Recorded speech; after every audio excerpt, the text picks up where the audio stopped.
Hey, it's me, April, and I just wanted to pop on and do another video. I'm going to try to do it a little different, post it on YouTube, and maybe start something with YouTube to where I'm on regular and really connect with other people, because I want to build a network, and I want to start my groups, online groups, where there's no more than like 5 women, to where we kind of do a self-discovery journey of inner child and learning some simple breath work to kind of calm us down and really get in touch with our bodies and, get unstuck. You're wondering in life, why me? And where does all this negativity come from? And why do bad stuff always happen to me? And you're just always looking, you don't mean to look for the negative, but it just is triggers for you, and you're just stuck. And, years ago, when, my husband had an affair, and it ruined my perfect life. And my perfect life was, and this is what I've been discovering lately that's been so hard, and why I hadn't posted a video in so long. And so when my husband had the affair, I was 38, and it just destroyed me, because what I'm learning and uncovering and getting unstuck to where I'm actually moving on, but this part is hard, and I just want to connect with other people that are sometimes go to this dark place, and we don't want to be in the dark place, and we do stuff to avoid, to keep busy, whatever it is.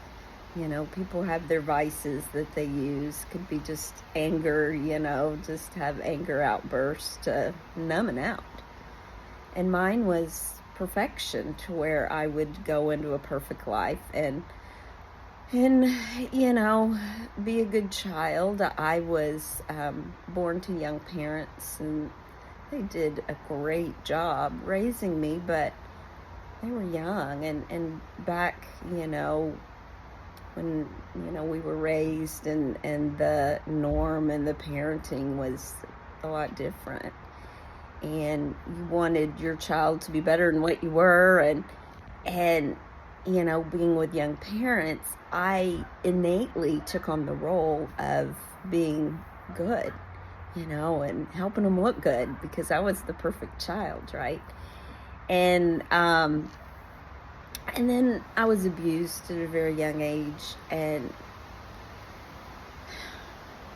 it wasn't family. It was outside the family, but I was so young.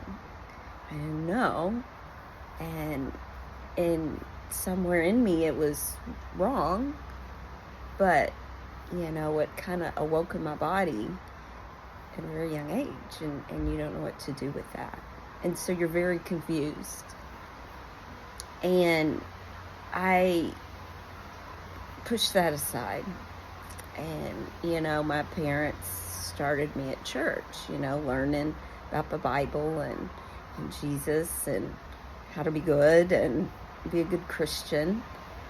And I adapted to that really well, because I needed to push down what was in me, that little girl that was stuck in I'm confused. I don't know what's right and wrong. I feel wrong, but a part of me, kind of feels good. And then, but, you go to church, and, at that time, anything, as I was growing up in middle school, which I wasn't close to this person, in middle school, and then I'm taught in church, oh my God, that is the worst sin. Any kind of sexual sin, perversion, it's horrible. And so in me, I was confused. I didn't know what happened to me.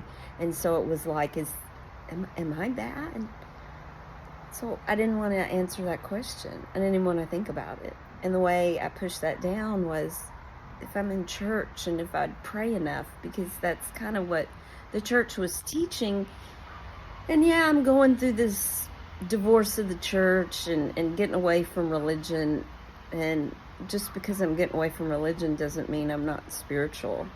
I still believe in Jesus, but I'm at a point where I just am detaching from religion, because when I was in that environment, and I'm not saying the people were bad, they didn't know, I'm learning that church and pastors, it's a business for them. They got to make money, right? And so they want people to come in and they want to help people, but it just turned into, for me, oh, what can I do to be better, to push that little girl that's asking, am I bad? Am I bad? And the way I interpreted what was being taught in church was that my heart was bad, right? So I'm bad, and I got to do things to change that. So I have to perform. I have to say this certain prayer. I have to pray more. I have to read the Bible more. And I did everything. I jumped all in, baptized in the Holy Spirit. Whatever was being offered, I did, because it was like I needed more and more. And it was a drug for me. I needed more and more to quiet that in me. And I am good. I can prove I'm good because I don't want to be bad. And so when my husband had just this kind of one incident, it was like, holy crap, now what? Because we were leaders in the church, and we weren't treated real well in that environment, and they didn't know what to do with that. They didn't know what to do with us, and they tried to help, but it wasn't helping. And at that point, I was like, who am I? Am I good? Am I bad? If I'm not in church, oh my God. I was taught if I was not in church, I'm not under the umbrella. I'm cursed. I'm having all these bad things happen to me because I'm inherently bad. And so it put me in a place where, oh my God, who the fuck am I? Sorry.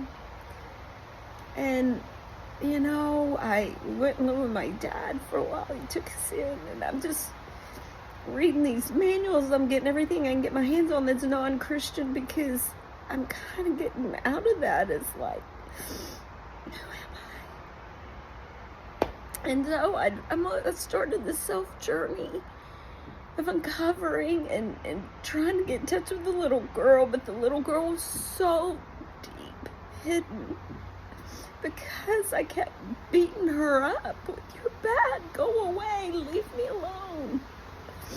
I don't want to be you. And so I had to uncover a lot of things, and going through a lot of processes of finding feelings, because in the church they told us feelings are bad, never trust them. I was a robot. I was numb. I couldn't even, I would learn to laugh, but I had no emotion. I didn't know how to be angry. I didn't even know how to be angry at my husband, because anger was bad. You got to forgive all the time.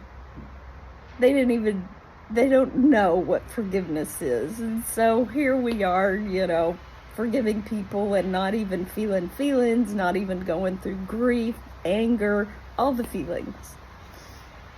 I didn't know how.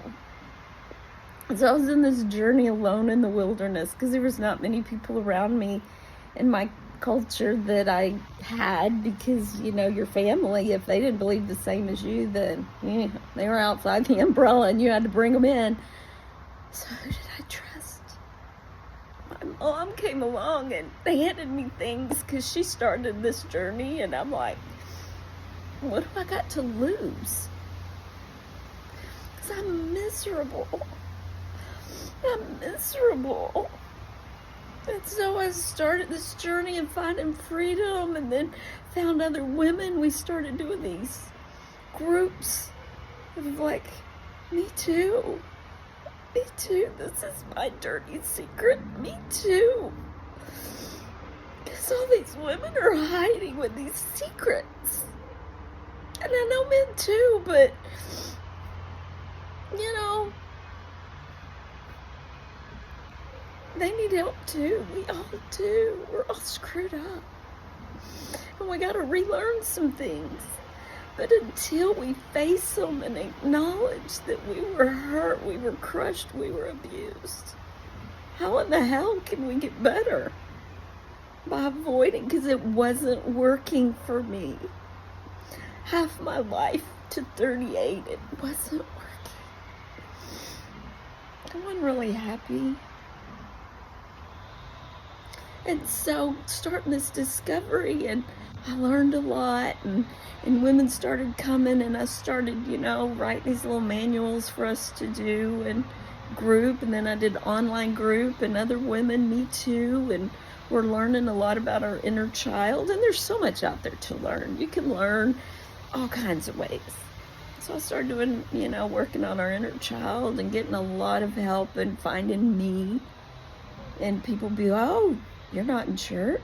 Well, why? And I was still in church kind of in the beginning, a children's minister, and I learned so much from kids. I learned how to be a kid.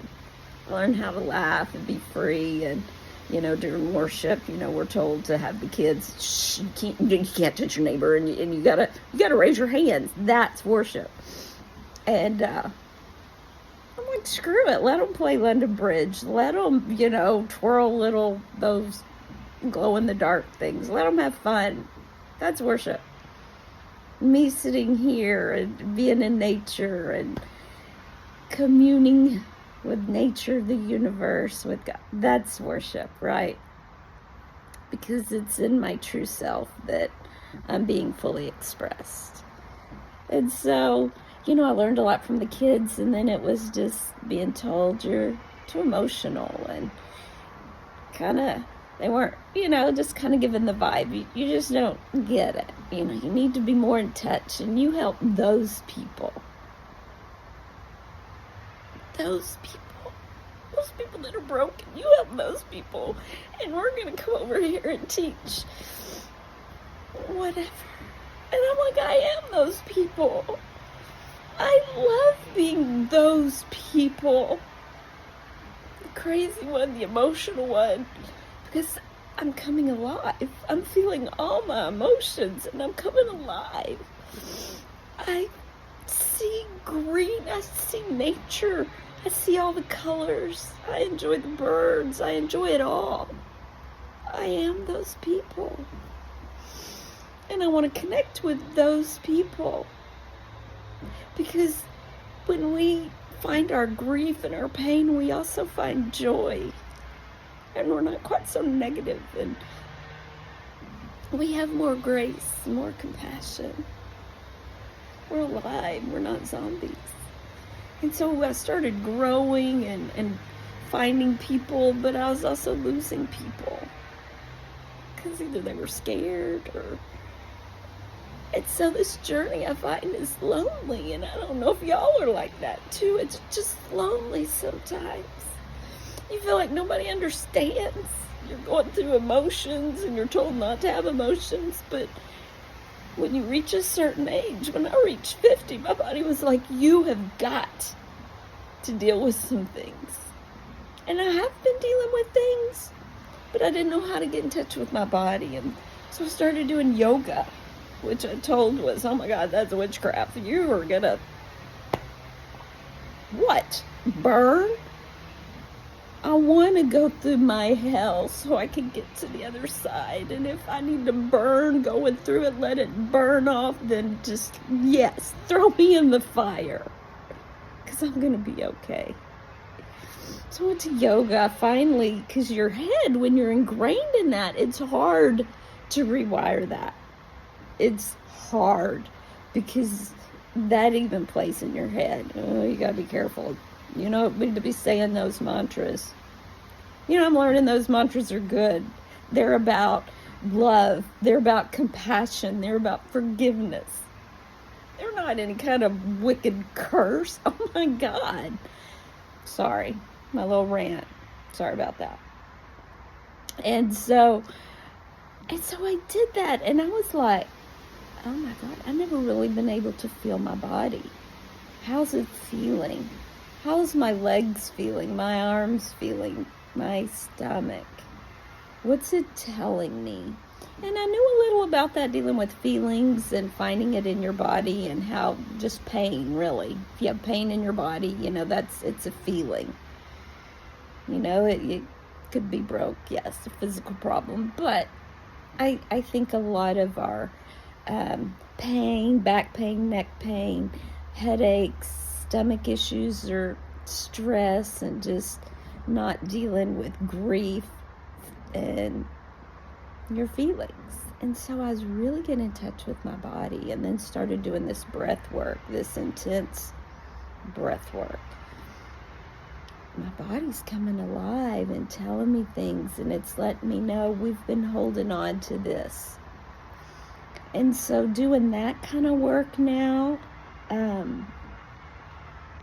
there's some deep stuff coming up, and that's where I'm at. It's dark, and I don't know if there's other that experience this, where it's dark and it's scary. And even, I've always had dreams, but I've never had like these, I don't know if they're called night terrors or nightmares. And, sorry, my cat was doing something. And nightmares. And so I did. I was doing these deep breathing a couple of times and allowing my body to release. I'm ready to release deep things. And like my body is trying to feel like, do I trust you? If I let you know some things, or you just gonna push it down again? And I'm like, no, I got this time. I'm safe. I'm soft. I lost my softness. Because if I was soft and vulnerable, someone would take advantage of me, right? So I'm learning to be soft. And so I'm telling myself and my little girl, when she's in 1st and 2nd grade, it's okay. I'm a soft place. You can tell me, because I don't remember a lot of things. And so when these night terrors come, and some visions would come, and it would paralyze me. And I would just hold myself. I have a little squishy. It reminds me of my little girl, and I'll just hold her. I'm like, you're safe. And just kind of, I'd remember some things. And so when I was paralyzed, I was just like finding my voice for my little girl, and I just would scream out, no, stop. And then it would kind of release, and I was able to hug my little squishy, because it's real soft. And I began to comfort that little girl and let her know it's okay. Maybe some bad things happened, but you're okay now. You're safe. And even through therapy, I'm doing it all. Just learning how to release that energy, right? And so that energy's in my body of what's happening to me, and these touches are confusing what's going on, and just, kind of shaking bed. And the next day I was sharing with my husband, and I was sharing, and just finding my voice, my throat energy opening up and being like, I could say no. And I was feeling it coming from down low, and it's coming up, and the energy, it's just tight. And these are places in our life where maybe we're feeling the energy and we go look for something to do. And that's what I would do, perfectionism, or I'd have to go and pray or do whatever, to release this demon or whatever, you learn in church. And I allowed it in my body just to be what it is, no judgment. And so it's coming up.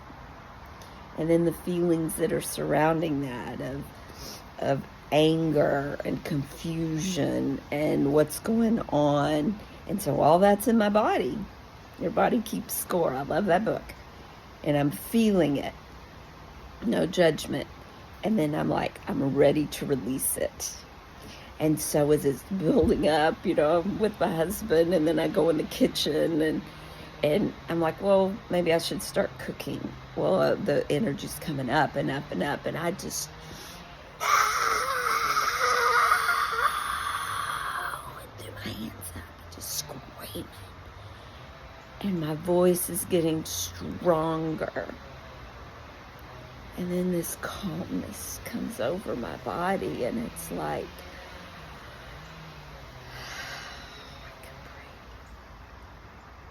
I can breathe.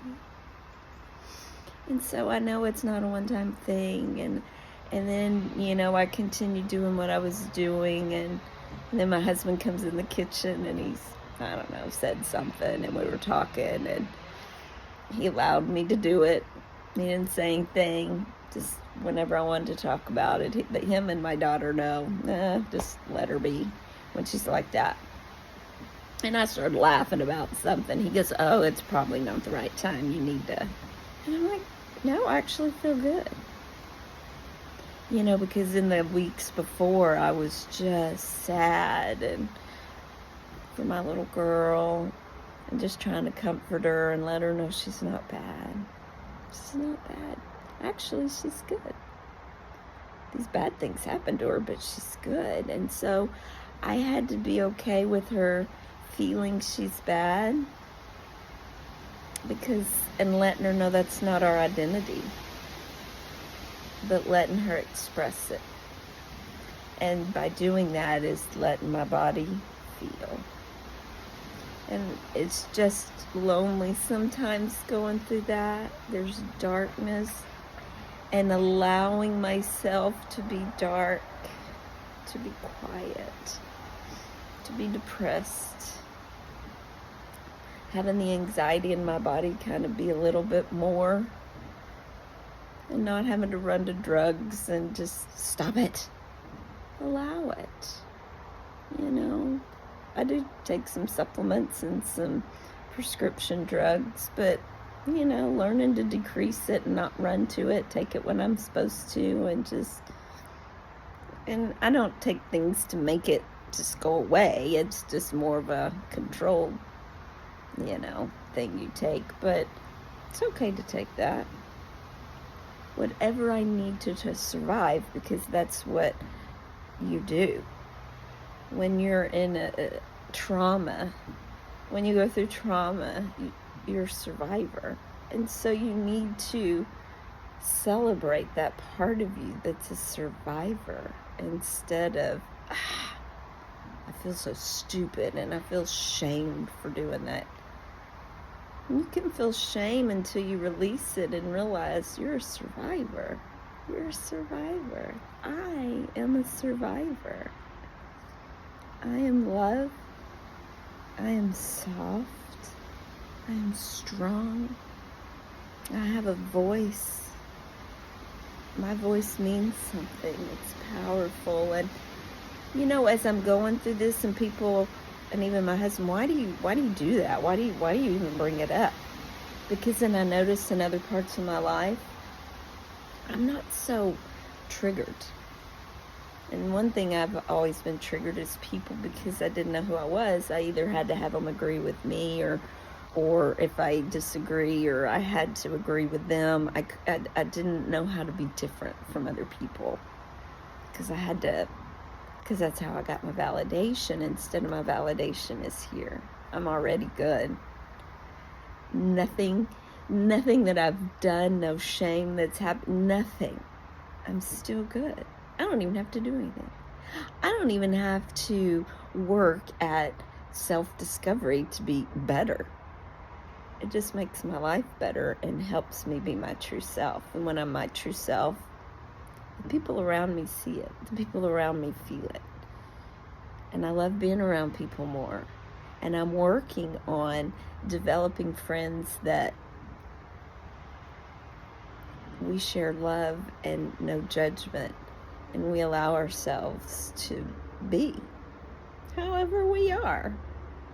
You know, if we're sad, angry, we're filling our shame out and we're reacting, who cares? Because we allow each other to go through the process the way they need to and encourage each other, love each other. You know, they want to be whatever religion, whatever way they learn. We're different. We're all different. And we got to find what works for us. And I know this video's long, and my husband keeps telling me if you do these videos, they need to be short. You know what? That's not me. This is me. And I do these videos for me. It gives me a place to put myself, be vulnerable with people that just aren't around me and know me. And who cares? People might think I'm crazy, nuts, I'm going to hell, or whatever it is they want to think. I don't care anymore, because I'm finding me. I'm finding freedom. And I love it. I love being me. But, and not to advertise or anything, but if anybody wants to join a group, I'm starting one in January, and we're going to be diving in and learning just to be and teaching, you know, how to find that inner child. And it's going to be a beautiful thing. I'm changing a lot, and if you want to join me on the journey wherever you are, we can all grow together and learn something from each other. I learn from other people because they're good. God's in them. And I'm good. God's in me. We're all connected. We're all connected to God. Wherever you are in your journey, you just are, because you're alive and you're here. And so anyway, hope to hear from you. Just give me your comments. And so anyway, bye. Have a great day. Be loving.